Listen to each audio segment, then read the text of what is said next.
semuanya? Baik. Ya, berarti pagi hari ini kita akan belajar mengenai mata pelajaran bimbingan dan konseling. Nah, di sini sebelumnya udah pada tahu belum nama saya? Betul. Ya, perkenalkan nama saya Ibu Ranita, biasa dipanggil Rita. Nah, di sini saya akan menerangkan apa sih itu keterampilan dalam membuat keputusan yang bijak mengenai layanan penguasaan konten. Sebelumnya tahu nggak apa itu keterampilan dalam membuat keputusan? Enggak. Jadi misalkan gini, kalian kan SMP ya? Iya. Lulus SMP pasti pada bingung mau masuk SMA atau SMK, ya kan? Iya. Gimana sih caranya kita mengambil keputusan yang tepat biar nanti tuh gak nyesel, nyesel nih milih SMA padahal cocoknya tuh kayak SMK gitu. Nanti bisa dilihat nanti penjelasannya kayak gimana, nanti kalian akan tahu nih gimana sih caranya ambil keputusan yang benar, yang baik.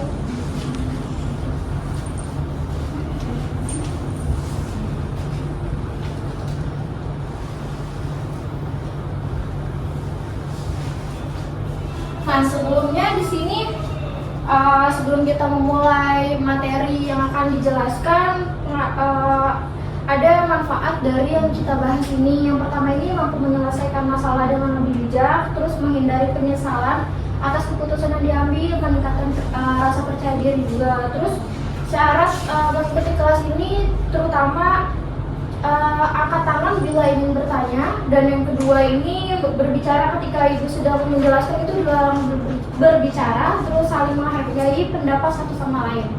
Nah, sebelum dimulai kita berdoa dulu terlebih dahulu. Ketua kelasnya di sini siapa? Saya, Bu. Ya. Sebelum memulai pelajaran pada pagi hari ini, alangkah baiknya kita berdoa terlebih dahulu. Berdoa dimulai.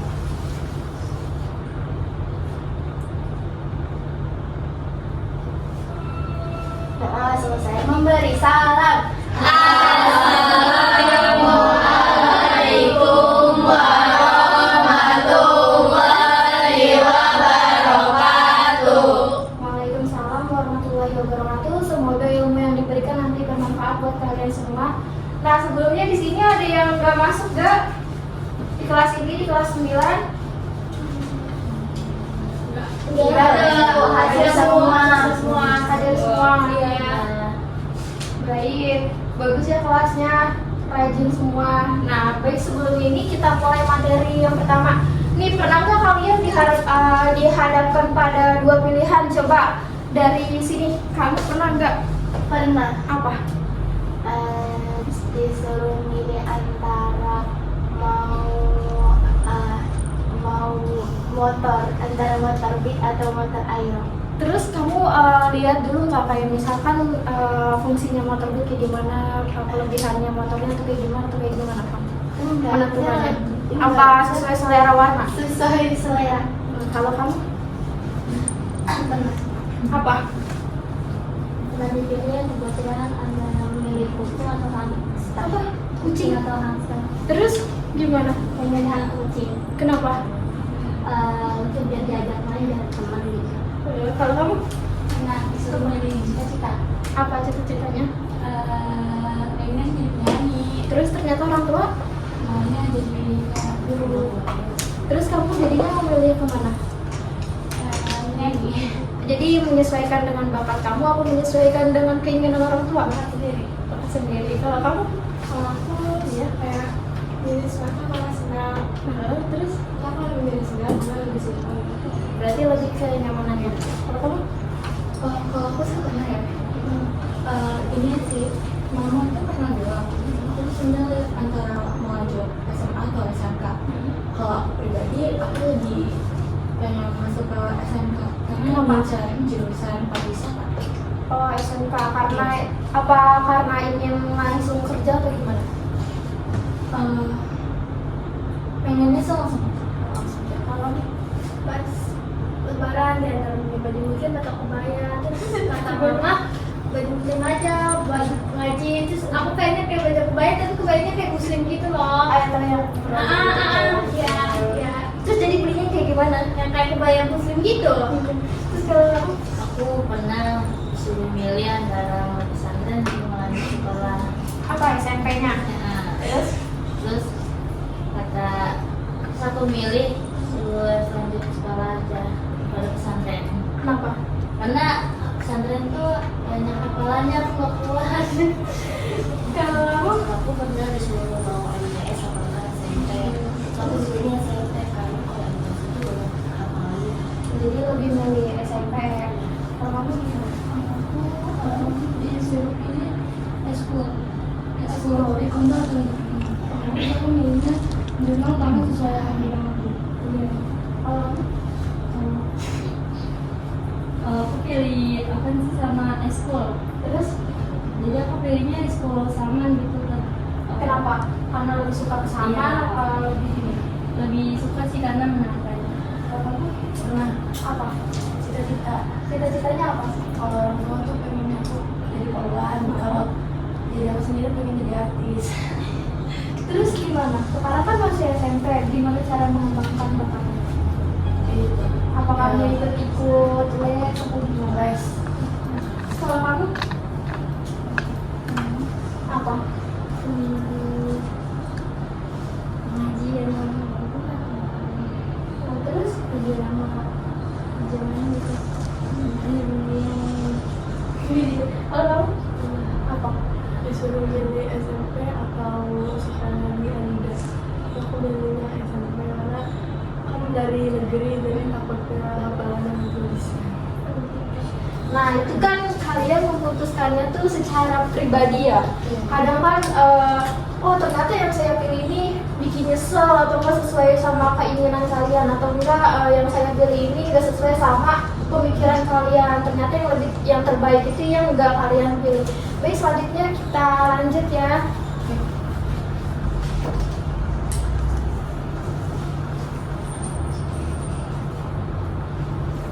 Nih, kan di sini ada sebuah video, nanti disimak videonya. Baik.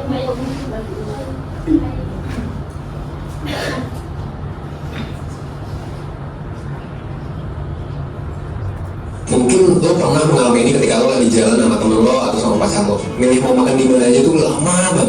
Orang aku bilang makan di mana nih, orang bilang terserah, gue ikut aja. Nah, ini intermezzo doang sih. Yang gue jelasin tadi sebenarnya sesederhana ilustrasi bahwa pilihan-pilihan kecil seperti memilih mau makan di mana itu kadang kita susah nentuinnya. Padahal kan bisa jadi ini pilihan yang kesannya sepele gitu, skalanya kecil. Nah, kali ini gue pengen ngebahas tentang gimana kita memilih keputusan yang jauh lebih besar dari itu. Yang pastinya mungkin udah pernah lo tanyain at least sekali seumur hidup lo. Misal, mau kuliah di mana, mau nikah sama siapa, mau milih calon presiden yang mana, mau kerja di mana, dan lain sebagainya. Dalam pilihan-pilihan besar itu, tentu kita nggak bisa ngomong terserah kayak pas tadi milih makanan tadi kan. Makanya kemampuan pengambilan keputusan menjadi penting banget buat lo pelajari. So, di video ini gue bakal ngebahas tentang gimana caranya ngambil keputusan besar. Tapi sebelum itu, lo bisa subscribe dulu channel ini biar lo gak ketinggalan video lainnya dari 1%.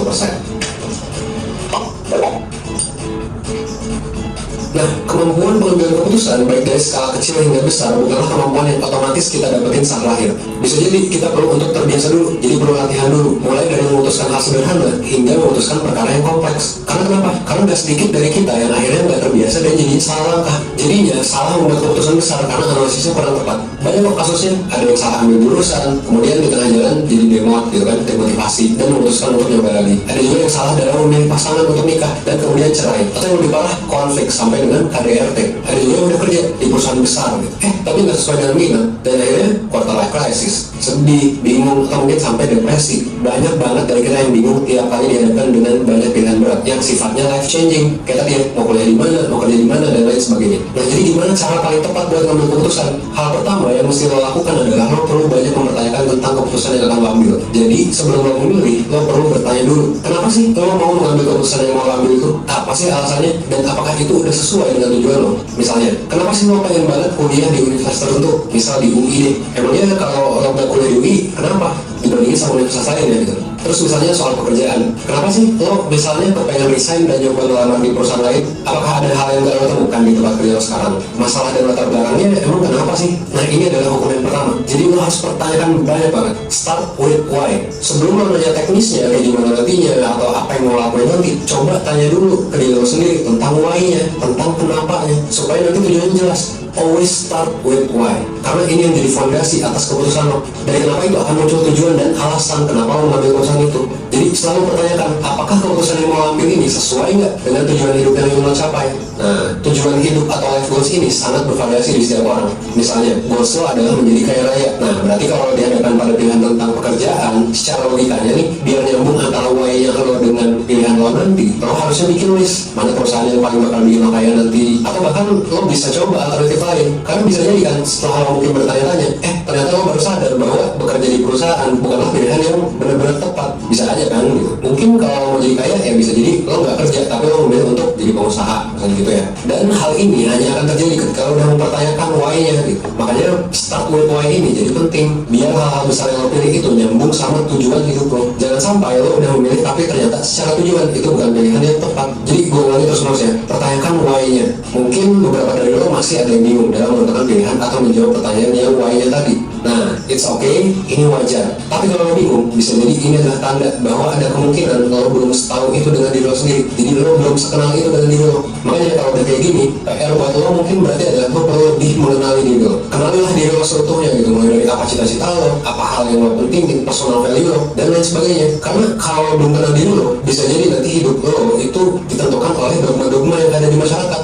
Jadi mungkin jangan-jangan ya keputusan-keputusan besar yang terjadi selama ini bisa jadi kalau belum mengenal diri lo itu bukan dari diri lo sepenuhnya. Nah ini yang bahaya gitu. Makanya 1% sendiri sebenarnya lagi nyusun kurikulum nih tentang hal ini. Nah yang tadi gue bahas itu ada di section chapter yang self knowledge. Jadi di dalamnya ada personal values, ada life goals, gimana mengenali kepribadian lo dan banyak lagi gitu. Intinya adalah tentang mengenali diri. Kalau lo tertarik buat belajar tentang self knowledge, lo tunggu aja nanti 1% bakal buka online class tentang ini. Oke? Nah itu langkah pertama, lo tanya why-nya. Langkah kedua, setelah lo tanya why-nya, lo bisa menentukan what dan how-nya. Jadi di sini lo perlu membuat alternatif pilihan. Apa sih yang mau lo pilih dan kayak gimana pilihannya? Nah, ini harus lo tentuin ya, bikin alternatif pilihan. Lo bisa bikin plan A, plan B, bahkan sebenarnya update kan ada 26 ya. Lo bisa bikin plan sebanyak apapun, karena ada banyak sekali alternatif pilihan yang bisa lo ambil. Mungkin step yang awal tadi, yang pertama, lo udah tahu jawabannya. Misal tujuan hidup lo 10 tahun ke depan adalah lo pengen banget jadi data scientist. Dari keinginan itu, misalnya kasusnya adalah lo bingung pengen milih jurusan apa. Nah, kalau udah tahu step awalnya tadi jadi gampang. Bisa jadi semua universitas di Indonesia yang punya jurusan yang berkaitan dengan data scientist itu mungkin akan jadi opsi alternatif lo gitu. Tapi mungkin kalau se Indonesia kebanyakan kan ya. Nah lo bisa kerucutkan itu jadi top 10 atau top 5 alternatif pilihan yang paling lo suka. Kemudian dari alternatif-alternatif itu lo bisa analisis lagi seperti langkah pertama ya,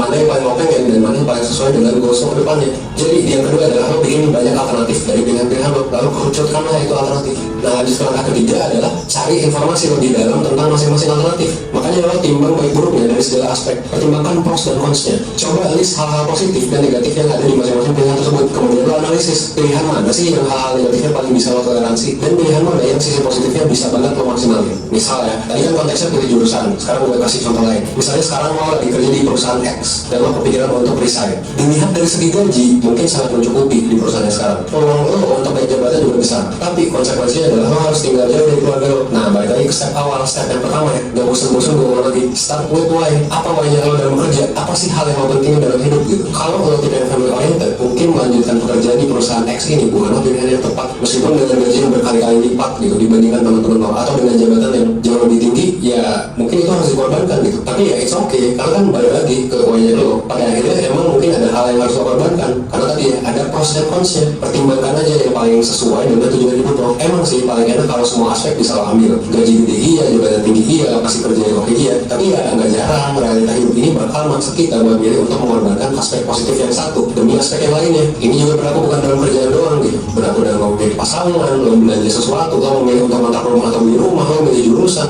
dan banyak lagi. Pasti setiap pilihan selalu ada plus minusnya, selalu ada opportunity cost-nya. Anggap sekarang lo udah mikirin matang-matang keputusan yang akan lo ambil. Lo udah ngikutin semua step-stepnya dengan baik. Pertanyaannya, apakah dengan analisis yang mendalam itu akan menjamin bahwa keputusan yang lo ambil itu yang paling benar atau yang paling tepat gitu? Jawabannya adalah belum tentu. Bisa jadi keputusan yang lo ambil itu udah benar. Lo mungkin bisa hidup lebih bahagia gitu setelah itu. Tapi bisa jadi juga enggak. Ingat bahwa shit will happen along the way. Udah. Kan udah menyaksikan videonya nih. Coba sekarang tepuk semangat. Semangat. Nah, selanjutnya coba saya mau tahu tepuk BK.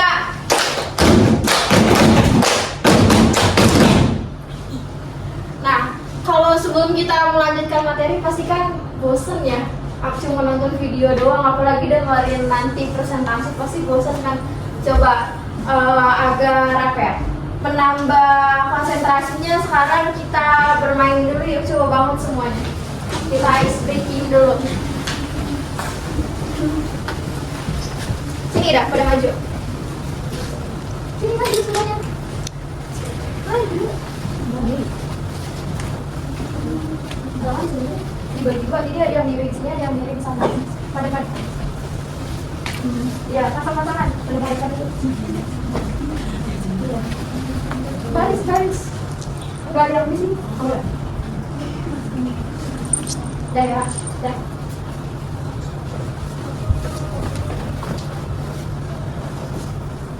Nih, ikutin instruksi ibu ya. Ini kan ada pulpen nih. Taruh di sana deh. Geser lagi. Itu juga tuh. Dirapiin Lagi di kan? sini, satu lagi. Nah, itu instruksinya ya. Coba pegang kepala, pundak, lutut kaki. Kalau yang salah nanti maju ke depan ya. Ya, lagi. Kepala, pundak, lutut kaki, kepala, pundak, lutut kaki, pundak. Yuk, coba. Lutut kaki. Nah, itu tadi yang salah siapa? Yuk. Pundak. Kepala, lutut kaki. Pundak. Ambil pulpen. Yang nggak dapat maju ke depan ya. Udah, yang lain lagi ya. Ini maju. Yang nggak dapat pulpen. Dah. Dari video yang tadi dipaparkan, apa yang kamu dapat? Apa? Itu harus memilih. Sih itu tadi Apa memilih keputusannya? Iya. Berarti nggak sembarangan. nggak sembarangan, harus dipikirin matang-matang. Iya. Kalau lalu sebelum mengambil keputusan yang pasti, kita tuh harus mempertimbangkan keputusan itu apakah nanti kita ngambil keputusan itu berguna nggak untuk kita. Iya. Kalau kamu? Mengambil keputusan dengan bijak. Soalnya lebih gede ya kalau kamu? Kalau mengambil keputusan itu yang bakal pembina atau enggak gitu. Kalau kamu harus belajar mengambil keputusan. Kalau ingin mengambil keputusan harus mempertanyakan keputusan itu baik atau benar.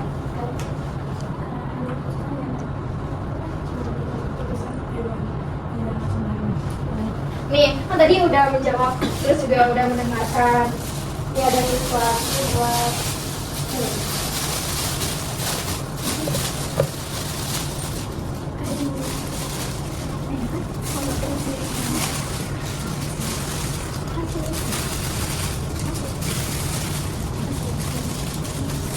nah, boleh duduk lagi.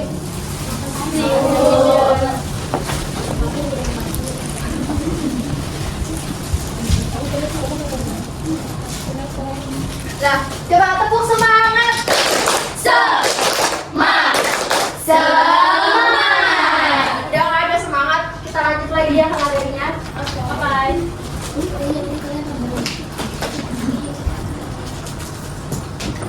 Nah, jadi pengambilan keputusan ini proses memilih satu tindakan dari beberapa pilihan yang ada. Jadi setiap keputusan itu memiliki dampak baik dalam jangka pendek maupun jangka panjang, sehingga penting untuk memahami dan mempertimbangkan setiap pilihan yang secara matang. Nah, terus keputusan yang bijak itu apa sih? Keputusan yang bijak ini mempertimbangkan dengan hati-hati, jadi melibatkan pikiran, mendalam pertimbangan berbagai faktor dan didasarkan pada informasi yang relevan. Nah, terus pentingnya pengambilan keputusan ini ada 4. Yang pertama ini membantu menyelesaikan masalah. Yang kedua, keputusan yang tepat membantu mencapai hasil yang lebih baik. Dan yang ketiga, menghindari penyesalan atas keputusan yang diambil. Dan yang keempat, meningkatkan rasa percaya diri dan rasa tanggung jawab. Nah, terus apa sih teknik pengambilan keputusan yang baik itu tuh kayak gimana? Nah, yang pertama ini ada mengidentifikasi masalah atau situasi. Jadi, menyadari adanya masalah atau situasi yang memerlukan keputusan. Dan yang kedua, mengumpulkan informasi yang relevan. Untuk membuat keputusan yang tepat, kita perlu mengumpulkan sebanyak mungkin informasi yang relevan terkait pilihan yang tersedia. Untuk membantu membuat keputusan, informasi ini dapat berupa fakta, pendapat orang lain, atau pengalaman sebelumnya. Dan yang ketiga ini mengevaluasi pilihan. Jadi setelah informasi terkumpul, kita perlu mengevaluasi berbagai alternatif, solusi atau tindakan yang bisa diambil. Jadi pertimbangkan keuntungan dan kerugian dari setiap pilihan. Dan yang keempat ini mempertimbangkan konsekuensinya. Jadi memilih solusi terbaik yang sesuai dengan situasi yang dihadapi. Dan yang kelima, membuat keputusan. Jadi keputusan ini harus didasari oleh evaluasi yang matang dan informasi yang cukup. Penting untuk mempertimbangkan bagaimana keputusan ini akan berdampak pada diri sendiri maupun orang lain. Dan yang keenam ini evaluasi hasil. Jadi setelah tindakan yang diambil, penting untuk melakukan evaluasi apakah keputusan tersebut memberikan hasil yang diinginkan, atau jika hasil tidak sesuai harapan perlu diperbaiki atau ditingkatkan untuk masa depan. Dan yang ketujuh ini melaksanakan keputusan. Jadi setelah keputusan yang dibuat, tahap berikutnya adalah melaksanakannya dengan keyakinan. Ini membutuhkan konsistensi dan komitmen terhadap pilihan yang telah diambil. Nah, teknik pengambil keputusan ini harus dihafalin ya. Nanti ikut tes.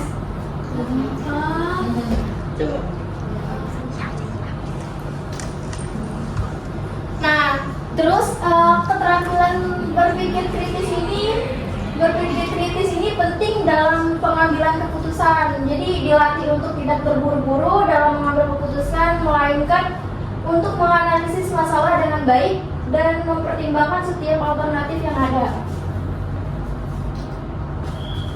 Nah, selanjutnya ini ada faktor-faktor yang mempengaruhi pengambilan keputusan. Coba dibaca, Kolen. Faktor internal, nilai pribadi, keyakinan, prinsip dan moral yang kita anut mempengaruhi pilihan kita. Yang kedua, emosi seperti marah, sedih atau gembira dapat mengganggu kemampuan kita untuk berpikir rasional. Pengalaman, keputusan yang diambil berdasarkan pengalaman masa lalu bisa menjadi pedoman dalam memilih yang terbaik. Dua, faktor eksternal, tekanan teman sebaya, dorongan dari teman atau kelompok sosial bisa mempengaruhi keputusan yang diambil. Kedua, lingkungan, situasi sosial, ekonomi dan budaya di sekitar kita sering mempengaruhi cara berpikir dan keputusan yang diambil. Informasi yang diterima, ketersediaan dan kualitas informasi memainkan peran penting dalam membuat keputusan yang baik. Nah, jadi faktor-faktor mempengaruhi pengambilan keputusan ini ada dua. Yang pertama ada faktor internal dan yang kedua ada faktor eksternal. Kalau faktor internal ini terdiri dari nilai pribadi, emosi, pengalaman, dan eksternal ini terdiri dari tekanan teman sebaya, lingkungan, dan informasi yang diterima. Nah, kita masuk ke contoh kasus pengambilan keputusan. Coba dibaca. Contoh kasus pengambilan keputusan. Kasus Ali mendapatkan tawaran dari teman-temannya untuk ikut bolos sekolah dan bermain game di warnet. Ali merasa ragu karena di satu sisi ia ingin bersenang-senang dengan temannya, tetapi di sisi lain ia tahu bahwa bolos sekolah adalah perilaku yang salah. Udah dipahami kasusnya? Iya. Nah, dari kasus tersebut itu tadi tekniknya ini pertama mengidentifikasi masalah. Jadi, apakah Ali akan bolos sekolah untuk bermain game atau tetap pergi ke sekolah? Menurut kalian gimana? Pergi ke sekolah. Ya, coba ya. Kenapa pergi sekolah? Karena mendapatkan Nah, yang kedua ini mengumpulkan informasi. Jadi, apa dampak dari bolos sekolah? Terus bagaimana perasaan orang tua dan gurunya? Terus apakah ada konsekuensi yang lebih serius? Terus yang ketiga, mengevaluasi alternatif. Jadi Ali bisa memutuskan untuk ikut bolos atau tidak. Jadi jika bolos, dia mungkin akan merasa bersalah dan mendapatkan hukuman. Jika tidak, dia tetap menjalankan kewajibannya dan mendapatkan rasa puas. Nah, yang keempat, mempertimbangkan konsekuensinya. Jadi jika Ali bolos, dia bisa dihukum dan prestasinya mungkin akan menurun. Jika tidak, dia akan mempertahankan reputasi baiknya di sekolah. Nah, yang kelima ini membuat keputusan. Jadi Ali memutuskan untuk tidak bolos sekolah karena tadi poinnya jika dia bolos sekolah poin negatifnya sangat banyak ya. Iya. Nah, yang terakhir ini melaksanakan keputusan. Jadi Ali pergi ke sekolah dan memberitahu teman-temannya bahwa ia lebih baik belajar daripada bolos.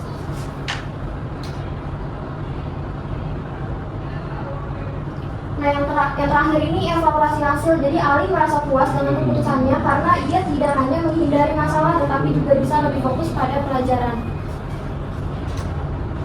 Nah, jadi teknik tadi itu bisa sebagai gambaran kalau misalkan kalian sulit menentukan pilihan kalian, karena kan kita sendiri pun kadang suka menentukan sebuah keputusannya susah ya, apalagi kalau kadang kan pengen masuk SMA tuh bingung kan mau milih SMA atau SMK. Terus coba siswa dapat diminta untuk merefleksikan situasi nyata dalam hidup mereka di mana mereka dihadapkan pada keputusan penting. Coba Valen, kalau misalkan kamu nih disuruh milih SMA atau SMK, kamu tuh lebih baik milih apa? SMK. Kenapa? Karena aku mau ngambil jurusan kerja. Jurusan kerjanya apa? Penerbangan.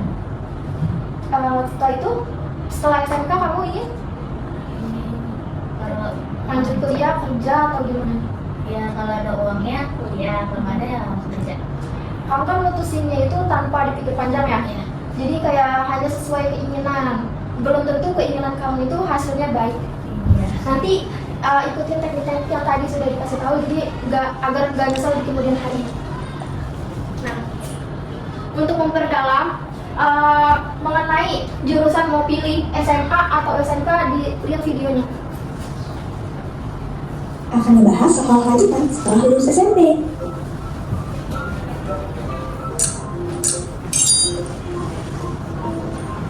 Terdapat 5 pemilihan setelah lulus SMP. Ada SMK, SMA, atau MK. Semua jenjang tersebut sama-sama memiliki kelebihan serta karakteristik yang berbeda. Tidak ada yang lebih bagus, lebih oke, lebih keren antara satu sama lain, itu nggak ada. Karena SMA atau MA dan SMK memiliki keunggulannya masing-masing. Nah, buat kalian yang bingung, setelah lulus SMP mau lanjut SMK atau SMK atau MA, simak video berikut ini ya sampai habis. SMA merupakan sekolah menengah atas yang pendidikannya 3 tahun, dari kelas 10 sampai kelas 12. Penekanan pada teori yang mendalam dari berbagai rumpun ilmu pengetahuan. SMA terbagi menjadi 2 jurusan, IPA dan IPS. Untuk kelompok mata pelajaran dari jurusan IPS ada sosiologi, sejarah, geografi, dan ekonomi. Pada kelompok jurusan IPA terdapat mata pelajaran fisika, matematika, kimia, dan biologi. Tujuan utama dari SMA menyiapkan peserta didik untuk melanjutkan studi ke jenjang yang lebih tinggi atau perguruan tinggi. Karakteristik dari SMA memiliki penguasaan teori yang baik, mata pelajaran yang diberikan bersifat pengetahuan, sedikit melakukan praktik, mempersiapkan melanjutkan jenjang perguruan tinggi. Lapangan kerja terbatas karena ilmu praktik belum maksimal.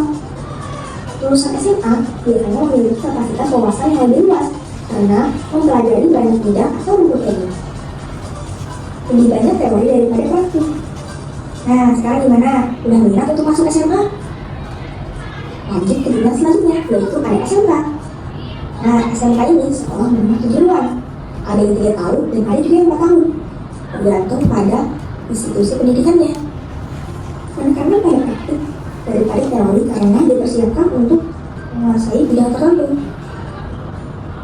Dilansir dari laman Direktorat Pembinaan Sekolah Menengah Kejuruan atau KSMK, Kementerian Pendidikan dan Kebudayaan Kemdikbud ada 9 bidang keahlian di SMK. Nah, untuk yang pertama ada teknologi rekayasa atau teknik. Ada juga seni dan industri kreatif, bisnis manajemen, bidang kesehatan dan pekerjaan sosial,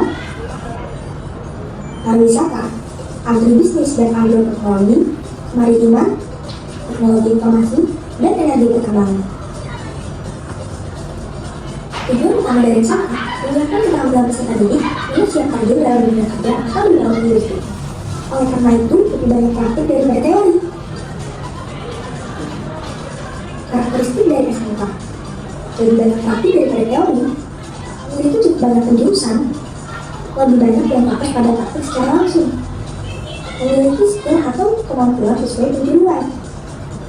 Jika ingin melanjutkan pendidikan, bisa yang lainnya atau sejurusan untuk memudahkan dan mendapat banyak peluang. Mempelajari satu penjurusan atau bidang tertentu karena SMK dibentuk untuk menjadi seorang profesional dalam bidang yang ditekuninya. Gimana? Kalian udah tertarik belum untuk masuk SMK? Nah, ini ada satu lagi, yaitu MA, Madrasah Aliyah. MA merupakan Tindak Pendidikan Menengah pada Pendidikan Formal di bawah Kementerian Agama dengan kurikulum yang setara dengan SMA, ditambah diminati dengan mata pelajaran keagamaan Islam yang lebih mendalam. Pada jenjang MA terdapat mata pelajaran seperti di SMA. Tujuannya juga sama, yaitu dipersiapkan melanjutkan ke jenjang perkuliahan atau jenjang yang lebih tinggi.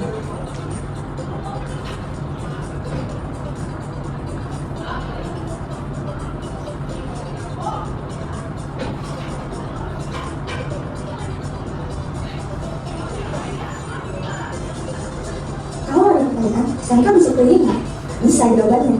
SMA atau FA bisa tidak? Bisa, karena semua itu bergantung pada kemampuan dan kemauan dari diri kalian sendiri. Dari video yang tadi, gimana kesimpulannya? Coba satu. Kesimpulannya kalau saya Iya. diri saya sendiri itu saya mau milih ke SMK. Kenapa? Karena kan di SMK itu banyak praktiknya, terus saya juga mengambil jurusan kesehatan. Dan saya nanti mau menguasai Jadi kesehatannya apa jurusannya? antara keperawatan atau farmasi kayak gitu. Coba kalau aku apa? Kenapa? SMA-nya jurusannya apa? IPS. Kenapa bukan IPS?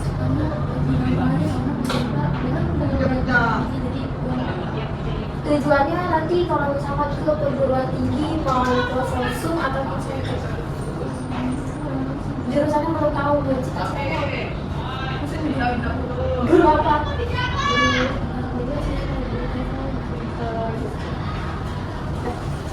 Coba tepuk BK. Tepuk semangat. Semangat. Semangat. Masih pada semangat kan semuanya? Baik. Nah, kesimpulannya ini pengambilan keputusan yaitu proses memilih tindakan terbaik dari berbagai pilihan dengan mempertimbangkan yang matang. Jadi keputusan yang bijak ini dibuat dengan mengikuti langkah-langkah sistematis dan mempertimbangkan berbagai faktor internal maupun eksternal. Jadi seseorang dapat membuat keputusan yang tepat, menghindari penyesalan, serta meningkatkan kemampuan menyelesaikan masalah dan rasa percaya diri. Nah, mungkin sampai di sini. Selanjutnya boleh isi post testnya ya.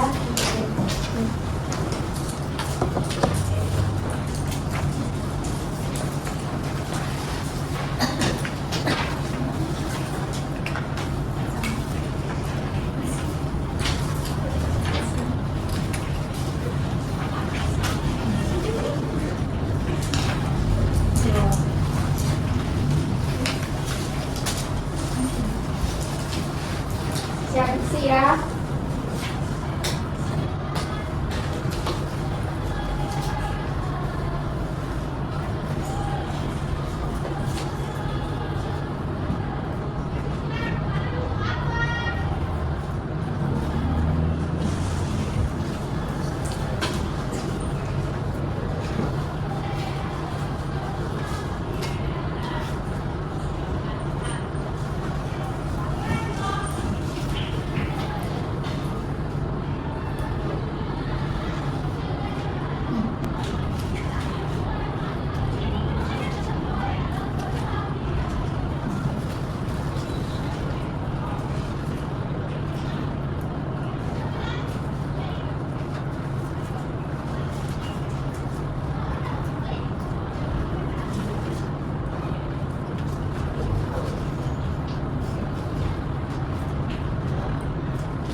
belum?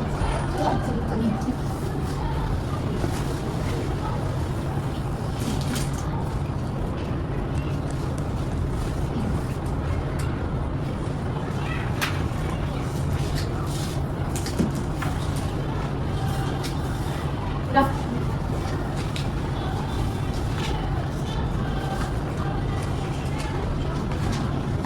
Terima kasih ya semuanya yang udah ngisi tesnya. Terus jadi setelah kita mempelajari topik hari ini tentang keterampilan dalam membuat keputusan yang bijak, ingat jadi setiap keputusan yang diambil hari ini akan membentuk masa depan kalian. Jadi kalau mengambil keputusan ini jangan asal sembarangan karena keinginannya aja. Kan harus dilihat dulu sisi negatifnya, sisi positifnya kayak gimana. Terus setelah mempelajari materi tadi, apa yang akan kalian lakukan apabila dihadapkan pada dua pilihan yang sulit? Coba jawab. Ya. Apa yang akan kalian lakukan apabila dihadapkan dua pilihan yang sulit? Harus berpikir dulu yang mana yang lebih baik. Terus? Harus memutuskan dengan diri sendiri. Dah, mungkin sampai di sini saja yang bisa Ibu sampaikan. Selebihnya mohon maaf apabila ada kekurangan dan mengganggu waktunya. Kurang lebih mohon maaf. Wassalamualaikum warahmatullahi wabarakatuh. Waalaikumsalam warahmatullahi wabarakatuh.